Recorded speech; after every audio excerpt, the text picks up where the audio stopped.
Les cuento un poco la idea de esta presentación. Es este libro, A Companion to Adam Smith, que lo editó Julio Cole y me invitó a participar con un capítulo. Yo me imaginaba en este libro a muchas personas destacando distintas partes de la obra de Adam Smith, sobre la teoría de los sentimientos morales, sobre la riqueza de las naciones, la cuestión más económica, política, jurídica, moral. Hay 1000 facetas en Adam Smith para tratar. Y me preguntaba qué podía escribir, digamos, que tuviera relativa originalidad. Y me pareció que algo que estaba pendiente tenía que ver con el tratamiento que Murray Rothbard le da a Adam Smith en su libro La historia del pensamiento económico. De hecho, la pregunta clave que para mí queda por responderse y que podríamos debatir largo es esta: ¿qué lugar debiera recibir Adam Smith en la historia del pensamiento económico? Si uno va, por ejemplo, a autores como Mises y Hayek, Adam Smith es una figura importantísima. De hecho, para Hayek, que puso mucha atención en la tradición del orden espontáneo y los fenómenos complejos o los órdenes complejos, Adam Smith fue de enorme influencia. Luego, para un autor como Schumpeter o para Rothbard, Adam Smith es un autor más polémico, más criticado, un autor que no solo que no dijo nada nuevo, sino que además desvió el pensamiento económico de una senda correcta hacia una senda incorrecta.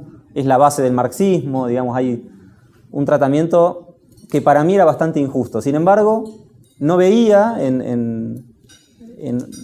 capaz que no busqué suficiente, pero no encontraba a alguien que le haya respondido a Rothbard en esos excesos que me parece que tiene su libro. Debo decir también que soy un admirador de Rothbard y en particular de su historia del pensamiento económico.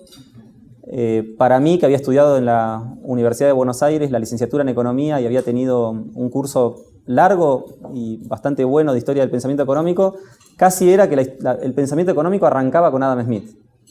Obviamente se había tratado algo al mercantilismo, a los fisiócratas, autores como Colbert o William Petty, o se había mencionado a Cantillon, pero nada más. Bueno, parecía que todo arrancaba realmente con la sistematización de Adam Smith. Encontrar en Rothbard un volumen completo de 400, 500 páginas con un tratamiento sistemático desde los griegos en la antigua Grecia, con los autores presocráticos primero, con autores que venían de China, con autores como Sócrates, Platón y Aristóteles, con la profundidad que lo trataba, para mí fue de enorme relevancia. Después, estudiando con Jesús Huerta de Soto en la Universidad Rey Juan Carlos, él también escribió sobre la antigua Grecia y destaca los aportes de distintos autores y demás. Pero bueno, mi idea siempre fue que el libro de Rothbard es extraordinario, pero al mismo tiempo tiene excesos que vale la pena destacar. Y me parece que el principal error, y creo que va a ser parte de la conclusión de hoy, es el objetivo que él se pone al inicio del libro. Él en la introducción dice: voy a leer toda la historia del pensamiento económico a partir de la mirada que yo tengo hoy del pensamiento económico como austríaco. Me parece muy injusto, porque criticar a Adam Smith, por ejemplo, por no haber entendido la ley de utilidad marginal, cuando para esa fecha no había una teoría de utilidad marginal bien desarrollada, es sacar al autor de contexto.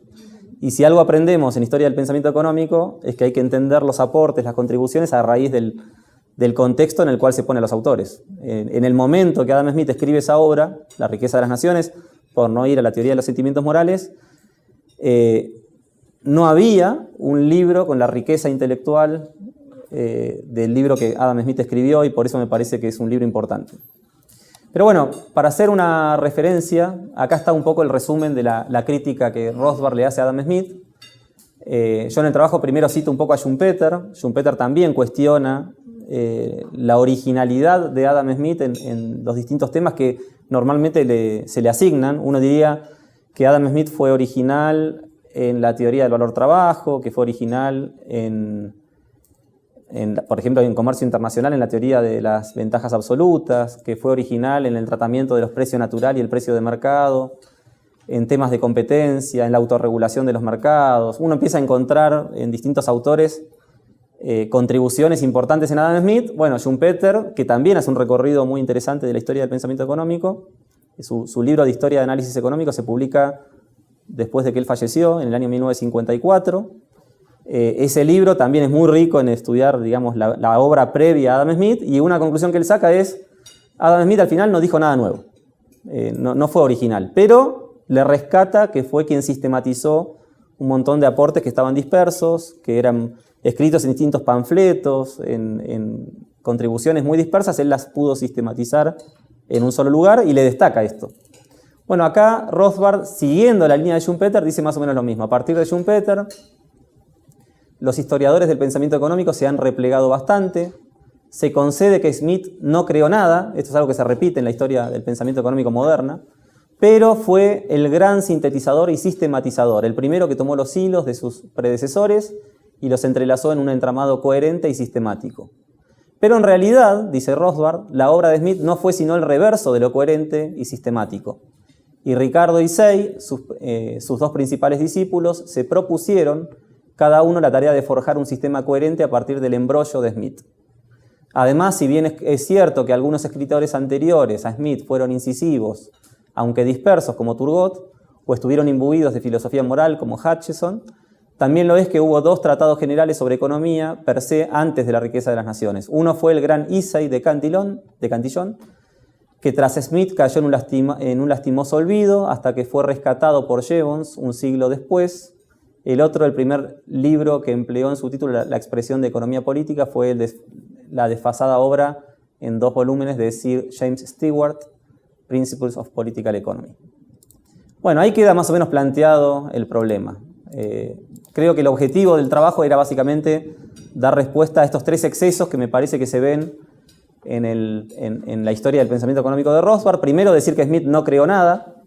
Segundo, que no habría sido tampoco un buen sintetizador y sistematizador porque dejó afuera aportes que eran relevantes. Y tercero, que lo suyo fue un desvío de un conocimiento coherente desarrollado previamente, lo que incluiría autores de la Escuela de Salamanca, que acá se estudia mucho, y a Isay de Cantillon. O sea, un poco es responder a esas 3 cuestiones. Esto no hace falta que lo mencione en este ámbito porque creo que todos conocen la historia del lápiz, pero a mí me parece útil por ahí explicarlo de nuevo, hacer referencia a cómo el cuento del lápiz nos hace referencia y recordar lo importante del aporte de Adam Smith. A mí me parece que en Adam Smith aparece el proceso de mercado, no como una autorregulación automática, digamos, haciendo referencia a un análisis neoclásico y demás, sino a un proceso de mercado donde hay competencia, donde hay un montón de aportes importantes. Y todo esto viene o parte un poco de algunos de los aportes de Adam Smith. No voy a contar el cuento porque si no me voy a demorar mucho, pero conceptos que aparecen ahí y que en Adam Smith se podrían ver son la división del trabajo, la especialización, la coordinación social, la mano invisible, el orden espontáneo, el sistema de precios, la competencia, la función empresarial, las ganancias y las pérdidas, incluso algo de la imposibilidad del cálculo económico en el socialismo. Son aportes que, si uno busca en la teoría de los sentimientos morales y también en la riqueza de las naciones, se encuentran por ahí elementos que nos llevan a esta interpretación que hoy hacemos del mercado y que son parte de las primeras clases de un curso de economía en la actualidad. Ahora, yendo un poco más al aporte de Smith sobre este tema, es interesante cómo él distingue entre el precio de mercado y el precio natural. El precio de mercado determinado por oferta y demanda, ahí se ve una influencia también de Cantillon, que también explica al precio de mercado determinado por la oferta y la demanda, y el precio natural, que él entiende, es una derivación de los costos de producción, y dentro de los costos de producción incluye la tierra, el trabajo y el capital, más un beneficio ordinario y demás. Esto también ya empieza a mostrar una diferencia de Adam Smith con David Ricardo y en particular con Marx. Para Marx el único costo de producción que hay que tomar en cuenta es el trabajo y de él después desvía, digamos, para otro lado la contribución. No veo, digamos, la misma teoría del valor trabajo de Adam Smith como la de Marx. O sea, cuando de alguna manera alguien critica a Adam Smith por ser el germen que da lugar al marxismo, hay que decir que el precio natural o los costos de producción en un autor y en otro son bien diferentes y esto hace que en definitiva la coherencia los termine llevando a una conclusión diferente. Ahora, un punto importante es que Adam Smith ve esto, que si el precio de mercado y el precio natural están muy lejos uno de otro, habría un beneficio extraordinario. Y ese beneficio extraordinario obviamente atraería a competidores potenciales que, tratando de quitar mercado a quienes están obteniendo estos beneficios extraordinarios, van a entrar al mercado, van a ofrecer más bienes y al hacerlo vamos a ver una tendencia en la cual el precio del mercado tiende a ir hacia los costos de producción. Ahora, este proceso competitivo lo destacamos permanentemente. O sea, si a los liberales o a los austríacos no nos preocupa el monopolio, es porque sabemos que en condiciones de libre mercado no hay ningún competidor que pueda mantener un precio de mercado muy por encima de los costos. Si lo hace, seguramente vamos a tener un beneficio extraordinario y atraeríamos a estos competidores potenciales, que no son competidores efectivos que ya estén en el mercado, pero que van a querer entrar a hacerse de ese mercado, y entonces el precio de mercado va a ir hacia el precio natural. Ahora, esto es así. De hecho, hay miles de ejemplos de empresas que han innovado, han creado un producto nuevo, han hecho buenas ganancias durante un tiempo, pero tarde o temprano los competidores copian el producto, entran al mercado y el precio baja hacia los costos. Una cosa es decir que el precio del mercado tiende a ir hacia los costos, otra cosa es decir que el precio está determinado por los costos y que los costos es el trabajo nada más, como llega Marx a esa conclusión. El punto importante en esto es también la explicación que hace Adam Smith de los monopolios. Si ponemos barreras de entrada e impedimos que estos competidores potenciales entren a este mercado, entonces sí es factible que alguien tenga un precio monopólico muy por encima de los costos y entonces aproveche esa situación de monopolio con precios monopólicos y con beneficios extraordinarios que están muy por encima de los que habría en una economía de mercado. O sea, los monopolios en Adam Smith son consecuencia de estas barreras de entrada. Esto nos llevaría a hablar de patentes, nos llevaría a hablar de distintas razones por las cuales existen monopolios, pero excede, digamos, el alcance de hoy. Ahora, de vuelta, me parece importante insistir en Adam Smith con esta contribución de la formación de una tradición en el orden espontáneo, que a partir de Popper, de Hayek y de un montón de autores, creo que queda claro que la contribución más importante de Adam Smith y el objetivo más importante que un economista debe perseguir es justamente entender los órdenes espontáneos. Acá hay 3 o 4 citas que les quiero mostrar, las voy a leer, tomadas de la teoría de los sentimientos morales y de la riqueza de las naciones, que me parecen fundamentales. Seguramente las habrán escuchado. La primera dice que el hombre de sistema, voy a leer solamente lo que está en negrita para que no sea tan largo, el hombre de sistema está habitualmente tan enamorado de la supuesta belleza de su plan ideal de gobierno que no puede tolerar la menor desviación en ninguna de sus partes. Parece imaginar que puede ordenar a los diferentes miembros de una sociedad con la misma facilidad con la que la mano ordena las piezas de un tablero de ajedrez. Olvida que las piezas del tablero no tienen otro principio de movimiento que el que le otorga la mano, pero que en el gran tablero de la humanidad, cada pieza del tablero tiene su propio movimiento, casi siempre diferente del que intenta imprimirle la legislatura. Esto nos lleva a ley y legislación, a entender que cuando la legislatura se aparta del derecho, de la ley o del derecho, tenemos problemas y eso genera consecuencias negativas. Otra cita que van a encontrar por ahí dice que cada individuo en su localidad puede juzgar mucho mejor que el estadista o que el legislador en qué tipo de industria local puede emplear su capital o en qué clase de productos se puede obtener el mayor valor. El estadista que pretende indicar a los empresarios privados de qué manera deben emplear sus capitales no solamente carga con un problema totalmente innecesario, sino que asume una autoridad que no se le puede confiar a un individuo y ni siquiera a un consejo o senado y que puede ser muy peligrosa en las manos de una persona que tiene la presunción y la estupidez de creerse en condiciones de llevarla a cabo. Acá vemos un poquito de public choice, vemos, básicamente el inicio de tradiciones de pensamiento que hoy son modernas y son muy importantes. Hay una conexión con Adam Smith. Y por último, acá hay 3 referencias de la riqueza de las naciones. Da la sensación que Smith comprendió muy temprano que las personas persiguiendo su propio interés frecuentemente promueven el de la sociedad con más eficiencia que si realmente intentaran promover el interés público. Nunca supe de un gran beneficio provocado por aquellos que proclaman comerciar en pro del bien común. Para Adam Smith, cada individuo es conducido por una mano invisible a promover un fin que no entraba en sus intenciones, mas no implica mal alguno para la sociedad que tal fin no entre a formar parte de sus propósitos, pues al perseguir su propio interés promueve el de la sociedad de una manera más efectiva que si esto entrara en sus designios. Bueno, y la famosa frase del carnicero y el cervecero y demás. Bueno, En definitiva, vamos a ver en la historia del pensamiento económico algo que es muy importante y que Rothbard olvida. No solamente el tratamiento que le da Adam Smith, Rothbard no presta atención, ninguna atención, a la tradición del orden espontáneo. Cuando menciona a David Hume, por ejemplo, lo critica por dar una idea de la teoría cuantitativa del dinero, pero no lo menciona como importante en la tradición del orden espontáneo. No hace referencias positivas de Adam Ferguson, tampoco de Mandeville, tampoco de autores posteriores. O sea, la tradición del orden espontáneo es ignorada por completo. Y llama la atención que lo sea en un autor como Rothbard. Y esto obedece a que en realidad hay más de una escuela austríaca.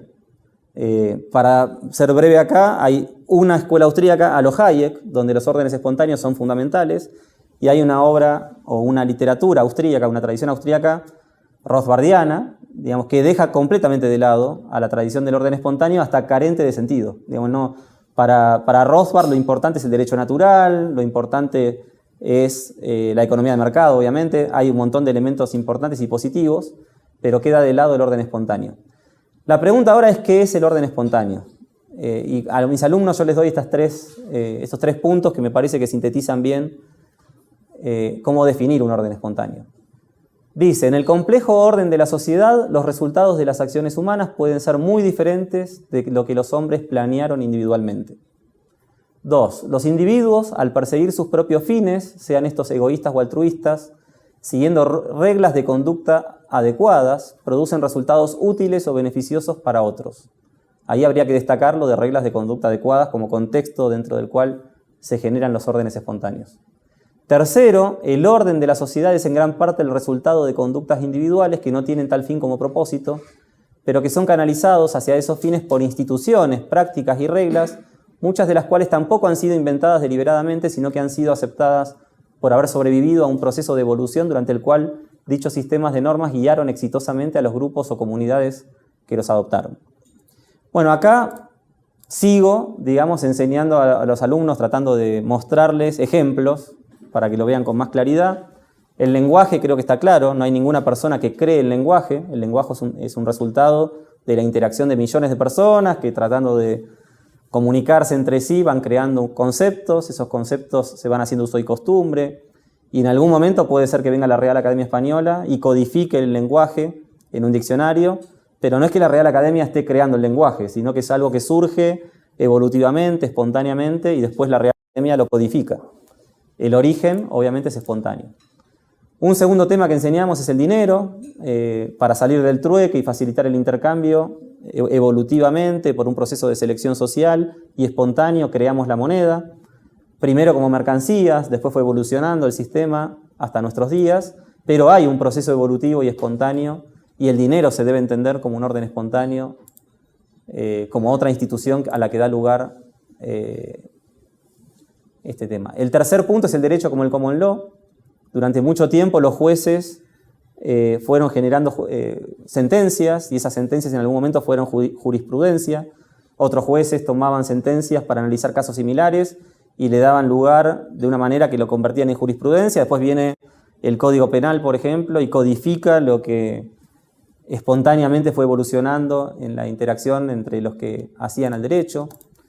El sistema de precios es algo enormemente útil, se puede ver en Yo el lápiz, que los precios comunican información y permiten que los agentes tomen decisiones como si tuvieran mucho más conocimiento del que realmente tienen, y el sistema de precios en definitiva es el resultado de la interacción, del intercambio de un montón de personas, y es lo que permite y hace eficiente a la economía de mercado y permite que vivamos en un mundo con una calidad de vida mucho mejor que la que tendríamos sin ese sistema de precios, pero nadie crea el precio, sino que es un proceso evolutivo y espontáneo. Yo escribí un libro que se llama La globalización como un orden espontáneo, señalando que, no sé, 8.000 años antes de Cristo, las tribus producían cosas que consumían, pero en algún momento se dan cuenta que si pudieran intercambiar los excedentes con otras personas de otras tribus y demás, el intercambio podría ayudar a mejorar la calidad de vida. Entonces en algún momento hay un proceso de integración de los pueblos que se va desarrollando y avanzando, obviamente después se va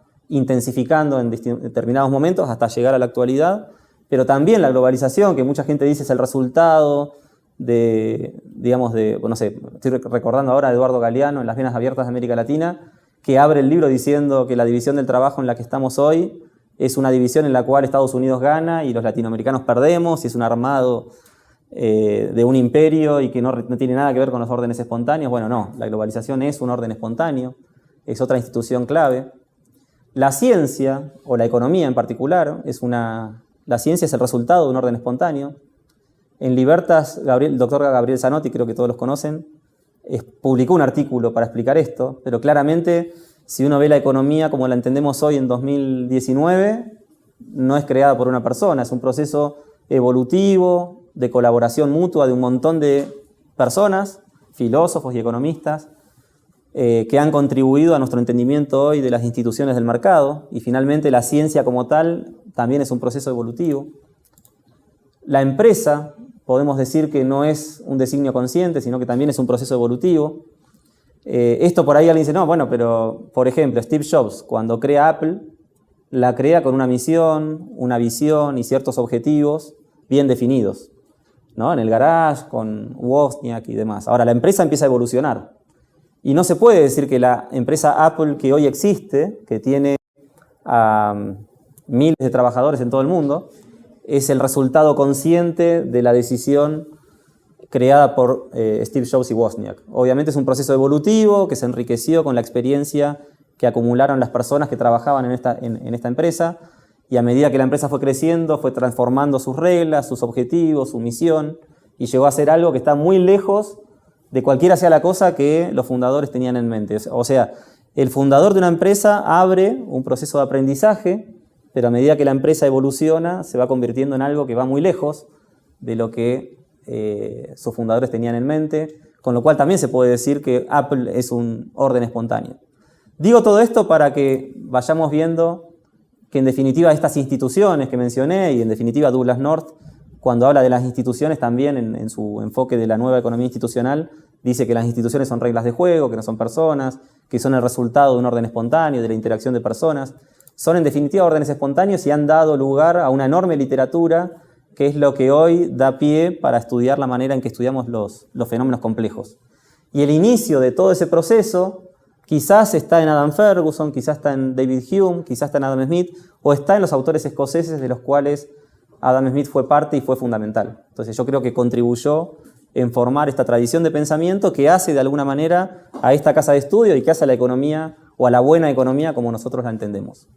Queda ahí una institución más que también genera debate y podríamos discutirlo, si el Estado es también resultado de un proceso evolutivo y espontáneo.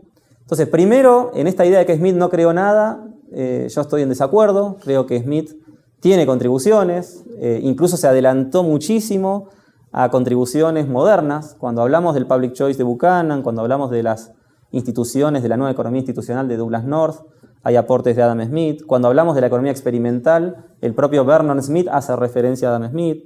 Cuando hablamos, no sé, del análisis económico del derecho, Coase también valora el aporte de Adam Smith. Digamos, Adam Smith todavía era un economista completo, a diferencia de los modernos. Creo que merece un lugar importante en la historia del pensamiento económico, y creo que está bien que sea considerado el padre de la economía, justamente por haber sido el gran sintetizador y sistematizador.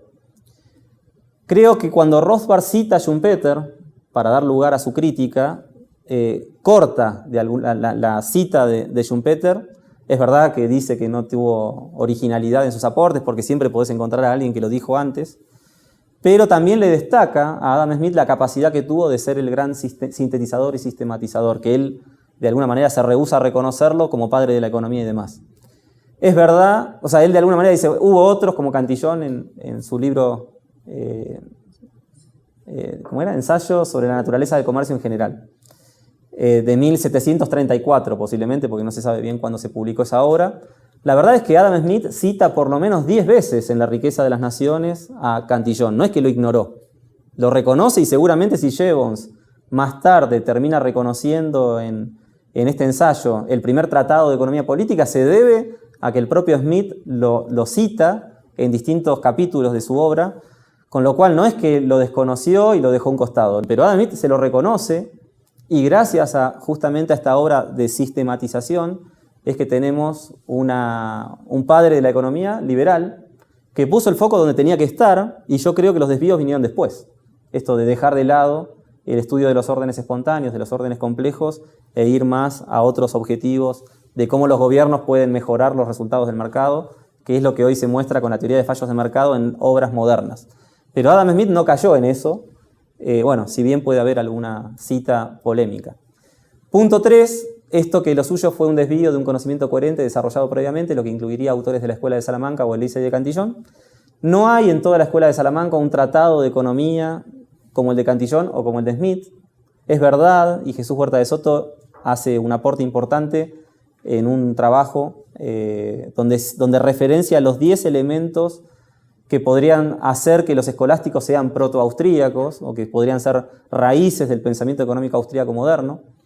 Pero de ahí a decir que los escolásticos tenían en clara la ley de utilidad marginal o cosas que Adam Smith no vio, a mí me cuesta más entenderlo de esa manera, y creo que sí hubo una buena sistematización en Smith.